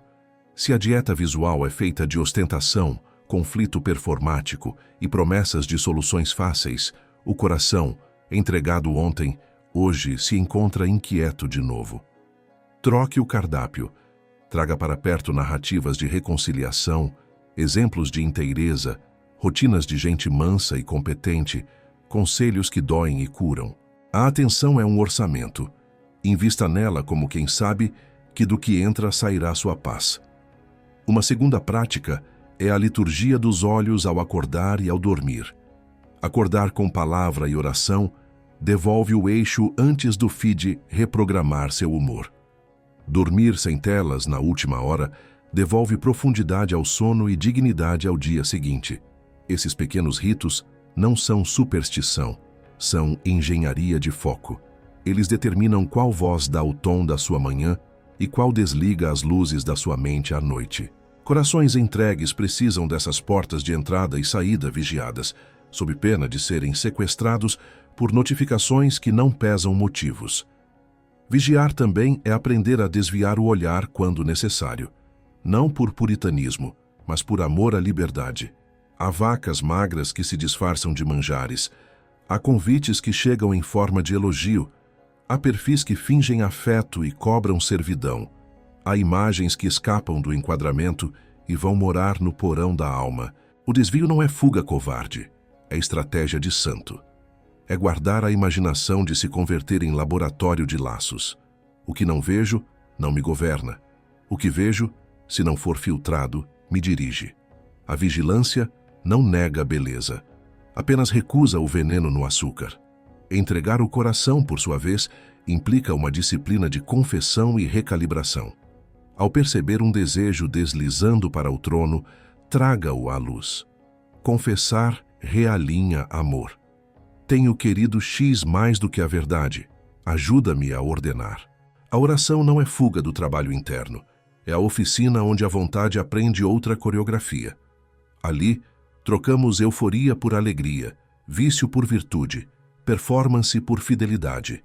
A entrega não nos torna apáticos, nos torna disponíveis para o bem. O afeto, educado, volta a amar as coisas na sua devida medida. O trabalho como serviço, o dinheiro como ferramenta, o descanso como culto, o prazer como celebração, não como Senhor. Há um campo particularmente vulnerável em Provérbios 23, sedução. Por isso, o texto liga olhos, coração e caminho. A sedução oferece um atalho de afeto, promete intimidade sem compromisso, calor sem história, validação sem verdade. O preço é alto, atenção sequestrada, imaginação viciada, relações desnutridas, consciência dividida. Guardar os olhos aqui é guardá-los como quem protege nascente. Defina limites práticos, filtros de conteúdo, horários e lugares que você não cruza, conversas que não mantém, sinais de alarme combinados com pessoas de confiança, confissões rápidas. Não negocie com a centelha. Ela não quer aquecer, quer incendiar. E quando houver queda, levante com reparo. Confesse, corte, fuja, substitua hábitos, busque ajuda. Corações entregues não vivem sem luta, vivem com vitória repetida. No trabalho, olhos nos caminhos de Deus implica ver a realidade com honestidade profissional. Não escolher dados que favorecem narrativa, não inflar projeções para agradar, não estreitar fronteiras éticas sob a desculpa da competitividade. É treinar o olhar para enxergar gente por trás de números, impacto por trás de métricas, o longo prazo por trás do trimestre. Esse olhar salva decisões e assina nomes que permanecem. Corações entregues ao Senhor dão aos olhos o mandato de buscar balanças honestas. Em casa, a vigilância dos olhos tem rosto de presença. Olhos nos caminhos de Deus é olhar para os seus. É ver a criança que pede atenção no silêncio, o cônjuge que pede descanso na entrelinha, o amigo que pede socorro na piada, o idoso que pede escuta nas repetições. Atenção é amor com pupilas. Quando a casa recebe esse olhar, o coração encontra motivos concretos para permanecer entregue. Servimos a Deus servindo os rostos que Ele pôs à nossa volta. Nada repreende melhor a fantasia do que a realidade de uma mesa, de um abraço, de uma tarefa feita com calma, de um perdão pedido com nome e motivo. Talvez você sinta: meu coração é volúvel, meus olhos são inquietos. A boa notícia é que não se vence isso com força de vontade isolada, mas com prática e graça. Prática, rituais de palavra e oração, curadoria de conteúdo, limites claros, confissão rápida, amigos francos, descanso honrado. Graça. Deus recebe o coração mesmo quando ele chega suado, tremendo, incompleto. Ele não exige perfeição prévia para então guardar os olhos. Ele nos ajuda a vigiar enquanto restaura. E, com o tempo, você notará um milagre discreto. Desejos que antes mandavam agora pedem licença. Imagens que antes sequestravam agora perdem brilho. Decisões que eram labirintos agora têm trilha. Porque o trono foi devolvido e as janelas foram cuidadas. Concretize hoje com um gesto simples. Diga em oração, em voz baixa: te dou meu coração. E em seguida, escolha um ajuste de atenção, um perfil silenciado, um filtro instalado, um horário sem tela, um texto de gratidão enviado a alguém da sua casa, um salmo lido antes de deitar. Repita amanhã. Entrega e vigilância de mãos dadas, ainda são a arte de viver. Provérbios 23 nos lembra: coração no lugar e olhos atentos transformam caminhos em paz que permanece. Poço disfarçado de afeto. Provérbios 23 descreve a sedução como cova estreita. É poço com tampa de flor. A promessa chega em tom macio. Você merece se sentir vivo. Ninguém precisa saber. É só um conforto. É só hoje. O coração, cansado e carente, escuta como quem vê água no deserto. E é justamente por isso que o texto é duro. Não romantiza a armadilha. Chama-a de laço. A sedução oferece um atalho de afeto. O brilho do encontro que valida, o riso que ignora contexto, a mensagem que acende dopamina, mas cobra com juros naquilo que sustentava sua paz, integridade, confiança, presença, aliança.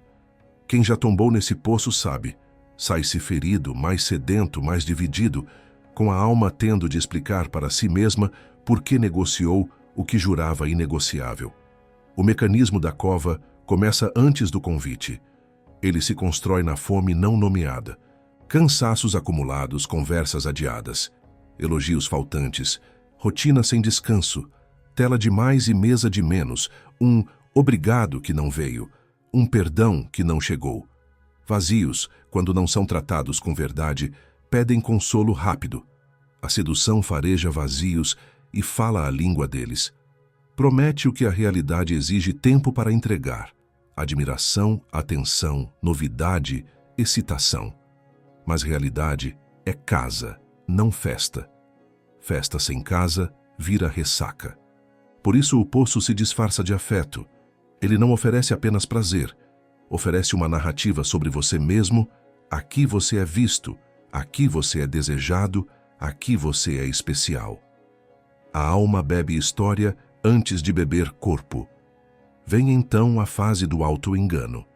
A pessoa inteligente começa a construir justificativas inteligentes. Não vou ultrapassar limites, é apenas conversa. Ninguém está sendo ferido, eu controlo.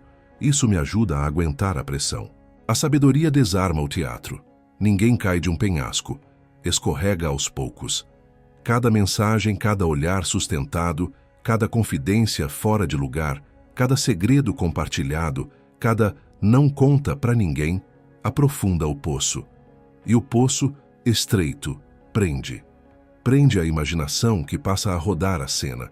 Prende o tempo, que some. Prende o corpo, que pede mais. Prende a consciência, que fica dividida entre a luz e a sombra.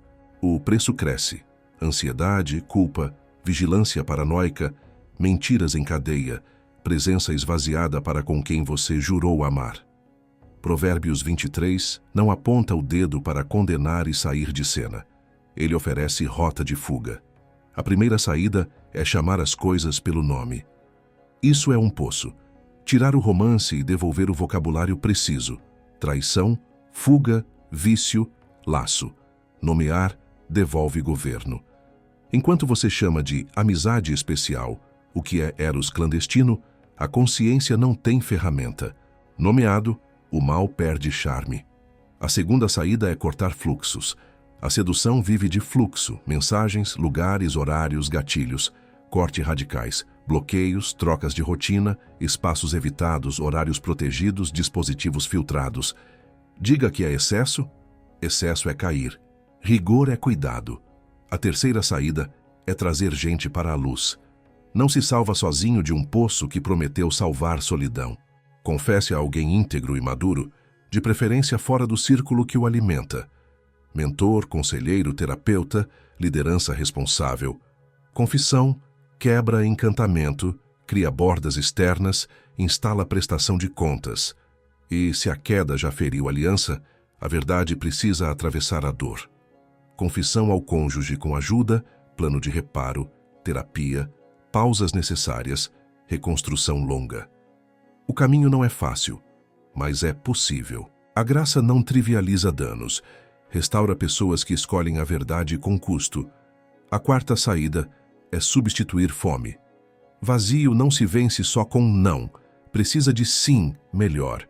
Sim à presença real, mesa sem telas, lazer limpo, descanso verdadeiro.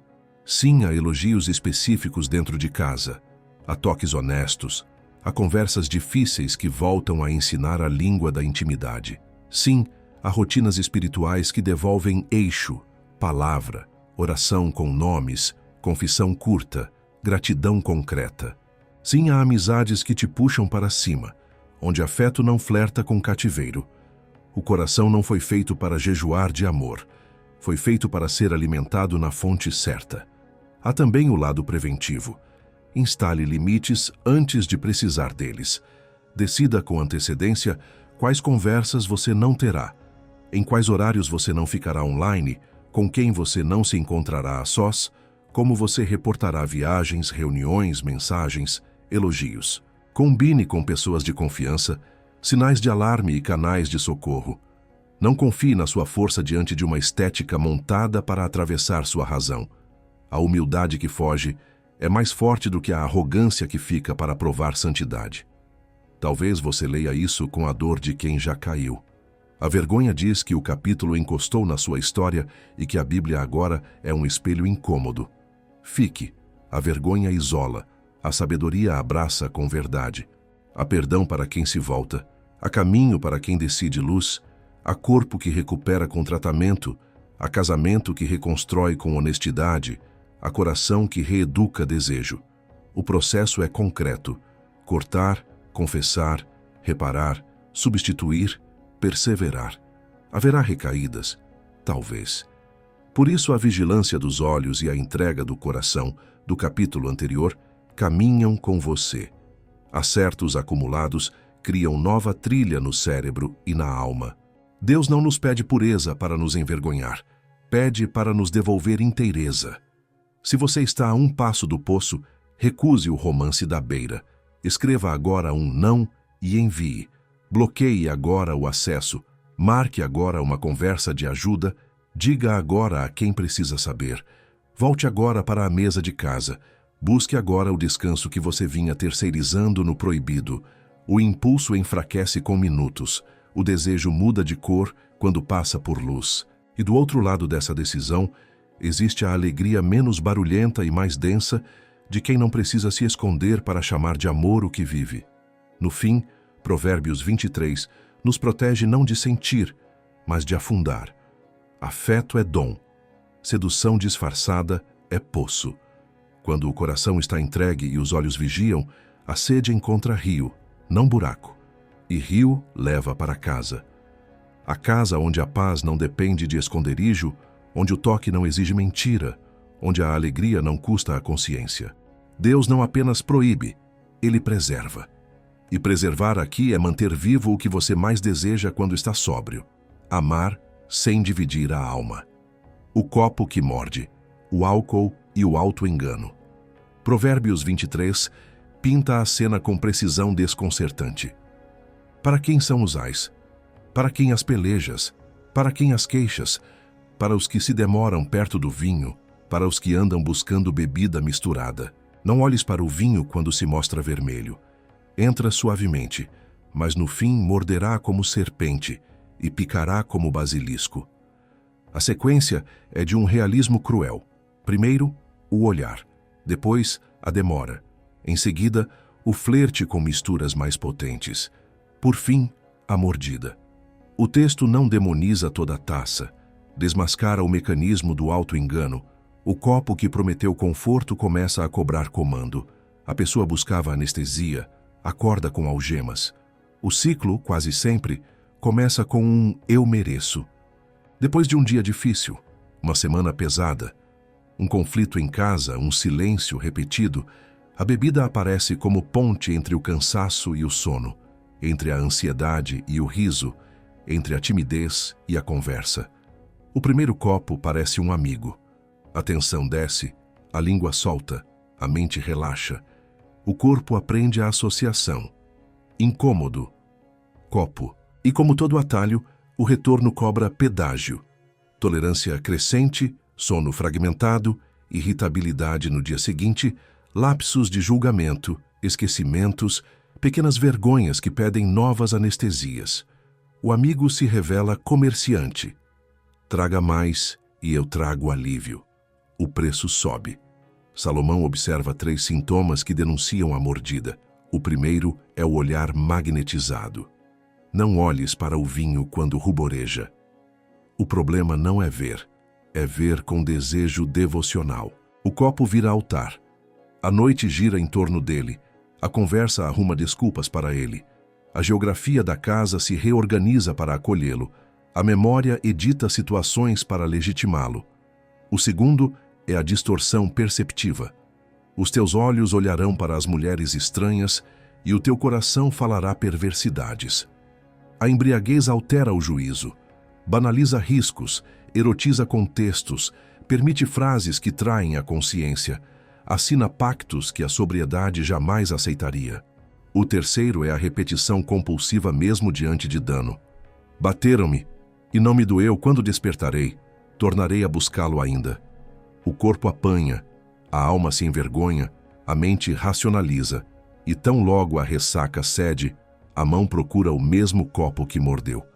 Entre o primeiro gole e a repetição do abismo, o auto-engano narra justificativas. Eu paro quando quiser. É só social. Não faço mal a ninguém. Eu funciono bem mesmo bebendo. É meu único descanso. A sabedoria bíblica oferece um contrarroteiro. Descansar não é desligar a consciência, é alinhá-la. Dizer eu paro quando quiser, sem nunca querer parar, é confissão de cativeiro. É social, pode significar é hábito coletivo de anestesiar. Não faço mal a ninguém. Raramente resiste à luz. Palavras jogadas, esquecimentos, promessas quebradas, conversas perdidas com filhos, direção de risco, dinheiro que some, trabalho que resvala, sono que não repara, corpo que pede socorro e é ignorado. O copo cobra em parcelas de tudo o que sustenta a paz. Como quebrar o feitiço? O texto insinua a primeira chave: desmagnetizar o olhar. Não olhes. Troque a contemplação do copo por contemplações que devolvam eixo. Isso não é moralismo, é fisiologia e espírito. Olhar prolongado aciona desejo. Mude rotas, horários, ambientes. Se os gatilhos são bares, cheiros, músicas, grupos, reorganize a paisagem por um tempo. Mas é radical. Radical é continuar. A segunda chave é renomear. Retire da bebida o status de recompensa. Chame-a pelo que ela está sendo para você. Analgésico emocional, ritual de pertencimento, fuga, hábito. Quando o rótulo muda, o coração perde o romance e ganha responsabilidade. Terceira chave: substituir o conforto. Ninguém larga uma muleta sem aprender a caminhar de outro jeito. Prepare um cardápio de consolos legítimos. Sono deliberado. Exercício que cansa e limpa. Banho demorado. Leitura breve que defuma a mente. Oração com nomes e dores. Conversa honesta. Música que pacifica. Comida simples e real. Respiração que baixa a espuma. Uma caminhada ao final do expediente. Uma regra de 100 telas na última hora. Tudo isso parece pequeno. Somado, reduz a necessidade de anestesia. O corpo e a alma, cuidados, pedem menos atalhos. Quarta chave: comunidade e prestação de contas. O eu sozinho consigo é uma das falas mais perigosas. Quem vence cativeiros o faz perto de gente. Conte a alguém confiável e maduro, um amigo, um conselheiro, um terapeuta, um grupo. Defina métricas simples: dias sem beber, gatilhos observados, recaídas registradas sem vergonha, estratégias acionadas, recompensas limpas por marcos alcançados. Se o problema já é dependência, considere ajuda médica e psicoterapêutica. Há protocolos que tratam corpo e mente, há grupos que oferecem trilhas testadas, há recursos para famílias. A graça de Deus costuma vir mediada por processos humanos concretos. Quinta chave: limites claros e externos. Tire a decisão do terreno da vontade momentânea. Não estocar em casa por um período. Não beber sozinho. Não beber sob tristeza intensa ou euforia. Não usar bebida para dormir. Não dirigir após beber. Estabelecer um número máximo em eventos e cumpri-lo com alguém vigiando. Alternar água a cada copo. Sair cedo de lugares que vivem de só mais um. O autocontrole puro costuma falhar quando o cansaço sobe. Limites externos seguram enquanto a musculatura interna cresce. Sexta chave: tratar as dores de base. Muitas vezes, o copo está cobrindo buracos. Ansiedade crônica, depressão mascarada, traumas não processados, casamento em modo sobrevivência, trabalho desumanizador, culpa antiga. Sem cuidar da raiz, a abstinência vira pausa entre recaídas. Traga as dores para a mesa certa. Terapia, aconselhamento pastoral sério, médicos, conversas difíceis com prazos e planos, reorganização de agenda, mudança de ambientes. Deus não nos pede sobriedade para deixarmos de sentir. Pede para podermos sentir sem nos destruirmos. Sétima chave: espiritualidade honesta. Não há substituto para ajoelhar a vida e dizer a verdade. Senhor, o copo está me mordendo. Quero a tua paz, não o torpor. Entrego-te o meu coração e peço olhos que observem teus caminhos. Palavra diária, mesmo breve, reeduca o desejo. Oração com nomes e gatilhos cria vigilância. Confissão curta mantém o coração leve. Gratidão específica desarma a escassez que empurra para a anestesia. A mesa do Senhor reorienta a nossa. Dela recebemos perdão, propósito, senso de família. Quem se alimenta do pão da presença precisa menos do pão da fuga. E se você já caiu muitas vezes? O provérbio descreve o delírio de quem apanha e não sente, não para humilhar, mas para acender a luz. É hora de mudar a rota inteira. Despertarei e tornarei a buscá-lo ainda. Interrompa essa frase no meio. Acorde e busque outra coisa. Ligue para quem precisa, peça ajuda, marque tratamento, mude a rotina desta noite. Jogue fora o que alimenta o ciclo. Peça perdão a quem feriu, repare o que der. O arrependimento que se torna ação é a ponte pela qual Deus faz atravessar gente que já achava que não dava mais. No fim, o conselho de Provérbios 23 é libertador porque troca a anestesia por vida. O vinho que entra suave e morde como serpente é metáfora de todo o consolo que rouba governo. Deus não nos criou para viver com a mente turva e o coração dividido. Ele nos quer inteiros, capazes de sentir a dor sem fugir e a alegria sem excessos que cobram caro. A sobriedade não rouba a festa, devolve qualidade à festa. Em sobriedade, rimos com memória, conversamos com presença, amamos com verdade, dormimos com descanso que não precisa ser comprado. Se hoje você precisa escolher, escolha o caminho que amanhã poderá contar sem esconder páginas. O copo que morde perde força quando a luz entra, e a luz, quando entra, mostra a mesa onde a paz senta e fica. Despertar no mastro, quando a queda ensina. Provérbios 23 encerra a sequência com uma imagem que corta fundo. Alguém que, depois de noitadas e auto-enganos, acorda no topo do mastro. É o despertar desconcertante depois da tempestade feita por nossas próprias mãos. O mastro é alto, exposto, desconfortável. Dali se enxerga ao mesmo tempo a distância de casa e a proximidade do perigo. Bateram-me, e não me doeu. Quando acordar, tornarei a buscá-lo ainda. O texto fotografa a lógica da repetição. Dor negada, consciência amortecida, resolução fraca, ciclo reiniciado. E justamente aí, a sabedoria estende a mão. A queda pode virar professor. O mastro que humilha pode virar mirante. Este capítulo é um convite a transformar constrangimento em claridade, culpa em arrependimento, recaída em recomeço com método. A primeira lição do mastro é o reconhecimento sem maquiagem. Nada de eu estava cansado. Todo mundo faz.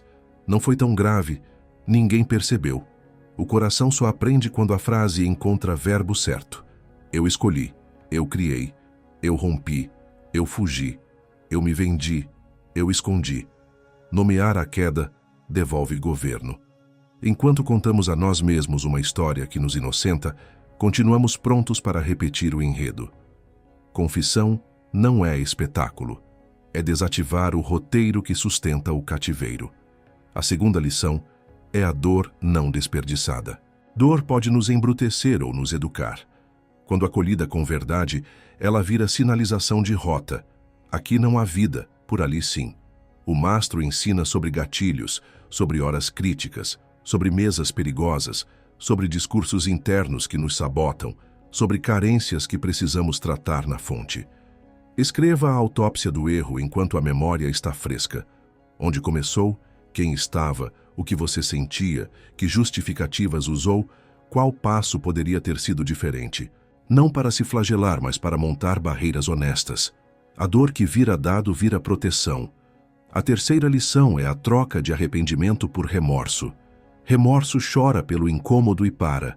Arrependimento chora pela verdade traída e anda. Arrependimento aceita custos. Pedir perdão, reparar o que for possível, refazer processos, devolver o que não é seu, restituir confiança com tempo e prática. Arrependimento escolhe a humilhação breve de baixar a cabeça à humilhação longa de viver fugindo. Ele sabe que paz vale mais do que imagem, e por isso reorganiza a agenda para caber o novo caminho. A quarta lição é a arquitetura do recomeço. Quedas repetidas se alimentam de improviso, recomeços sólidos vivem de plano. Coloque cercas, horários, filtros, companhias, locais, contratos consigo mesmo e com gente de confiança. Instale rituais, palavra antes das telas, pausa antes do sim, descanso antes do colapso, mesa antes do atalho. Crie botões de emergência. Quem você liga, onde você vai? Que prática substitui o impulso nos primeiros 5 minutos? A sabedoria não mística transforma intenções em estruturas. O mastro vira canteiro de obra. A quinta lição é a humildade perseverante. Recomeços não são linhas retas. Haverá ventos, memórias que acendem, convites que reaparecem, dias em que a força parece pouca. A humildade aqui é aceitar ajuda sem drama e celebrar pequenos marcos sem euforia. Um dia limpo, uma conversa limpa, um pagamento em dia, um não dito onde antes haveria queda. O coração aprende por repetição. O que ontem parecia impossível, amanhã vira hábito. O que ontem exigia toda a sua energia, amanhã pedirá apenas vigilância. Perseverar é permitir que Deus escreva, com letras pequenas e firmes, a página que a pressa tentou rabiscar. A sexta lição é a compaixão que nasce de quem já esteve no alto do mastro. Quem desceu com verdade se torna guia manso para outros, não para relativizar o erro, mas para abrir portas de retorno. Sua história ganha utilidade pública. Você sabe reconhecer a fumaça antes do fogo, falar a língua de quem se esconde, propor passos executáveis, apontar recursos, orar com conhecimento de causa. A cidade precisa de gente que transformou queda em sabedoria aplicada. É assim que o passado redimido vira serviço. A sétima lição é teológica e simples. A mão que nos chama a descer é a mesma que nos sustenta no caminho de volta. Deus não romantiza nossas escapadas, nem nos condena a viver à sombra delas. Ele nos traz para a luz, trata a raiz e caminha junto. O Evangelho não é uma desculpa para pequenas mortes, é a boa notícia de que a vida pode recomeçar de verdade. Isso remove o desespero de quem acha que eu sou assim e instala a esperança de quem crê que eu posso andar em novidade. O mastro deixa de ser sentença e vira lembrança, não para nos culpar, mas para nos manter lúcidos. Se você acordou hoje em algum mastro, pare a frase no ponto em que o provérbio sugere que o ciclo recomeça. Em vez de tornarei a buscá-lo, diga, não voltarei ao mesmo lugar. Desça com passos concretos. Ligue para quem precisa. Confesse sem meias palavras. Apague contatos e atalhos. Refaça rotas.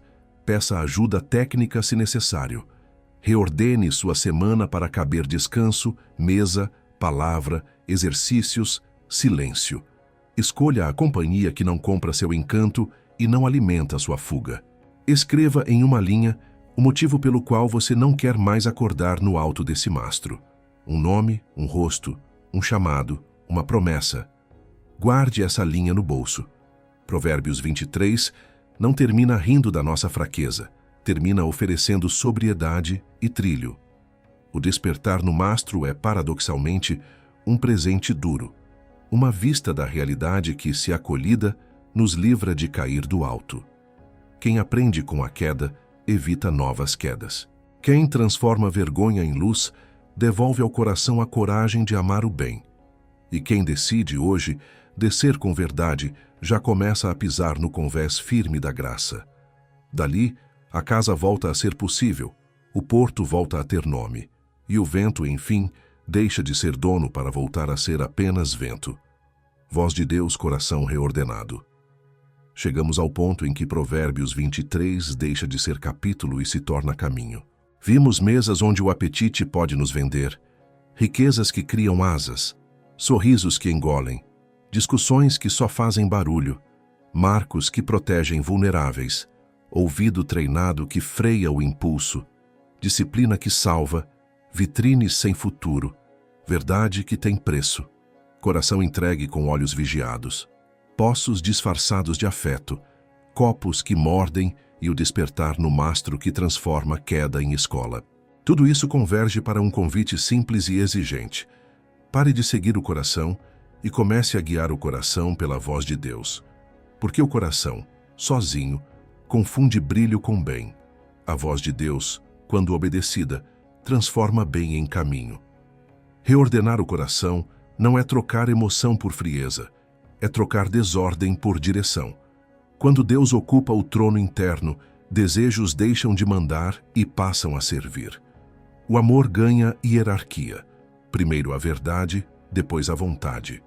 A vida não perde cor, ganha contorno. O que ontem era laço hoje vira limite. O que ontem era atalho hoje revela abismo. O que ontem parecia perda hoje se mostra proteção. É como ajustar a lente. A paisagem estava lá, mas embaçada. A palavra limpa o vidro, a oração alinha a mão. A prática diária fixa a nova mira. E de repente, escolhas antes caóticas passam a ter critério. O que preserva o nome, o que honra a casa, o que serve pessoas, o que não vende a consciência, o que você pode contar amanhã sem esconder páginas.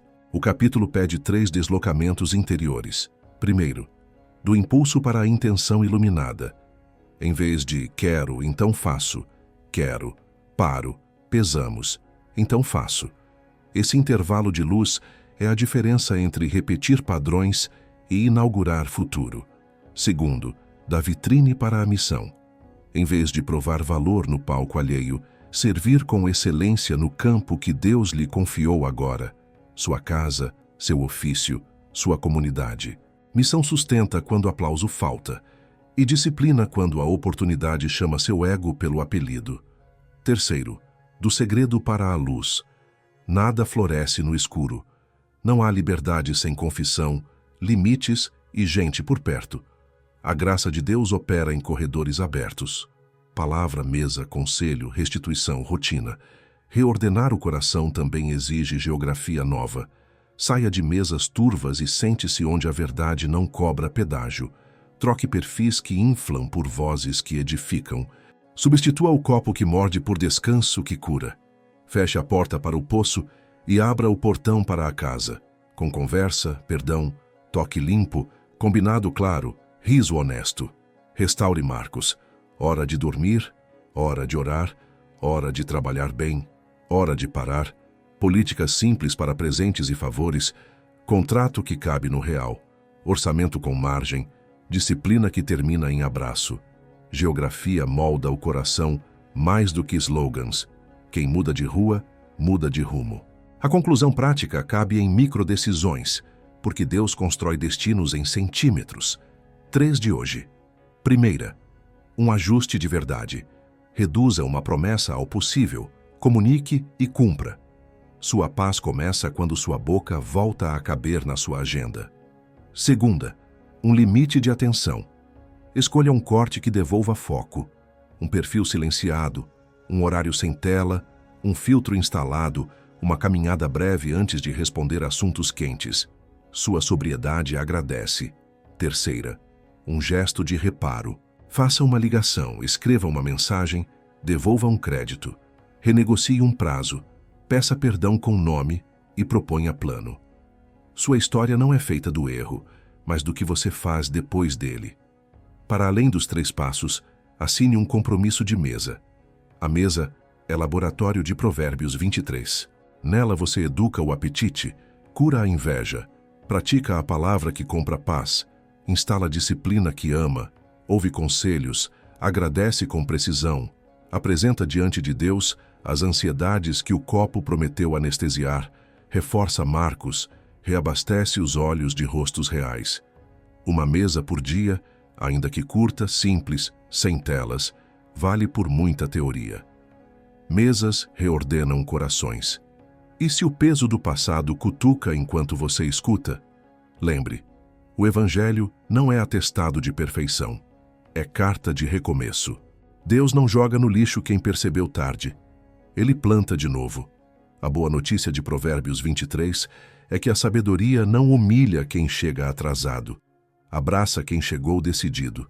Quem confessa, restitui, troca rotas e persevera, transforma culpa em aprendizado, vergonha em humildade, queda em trilha.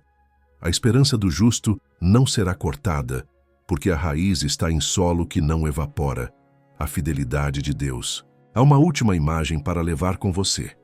Em vez de um coração que exige ser seguido, pense num coração que aprende a caminhar de mãos dadas com a voz de Deus. Mãos dadas caminham mais devagar, mas chegam inteiras. Não tropeçam tão fácil, levantam mais rápido, celebram sem medo, choram sem se afogar, trabalham sem se vender. Mãos dadas resistem à vitrine, reconhecem o hostil cordial, guardam os órfãos e os marcos, compram a verdade, fogem do poço, dizem não ao copo, aprendem com o mastro.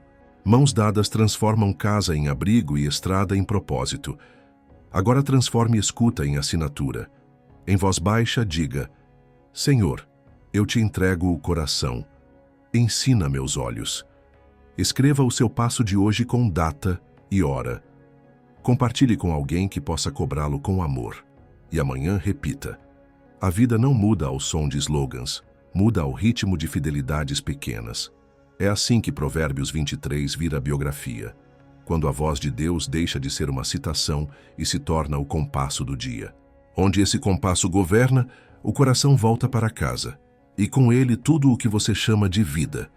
Se esta palavra alcançou você, faça dela um passo agora.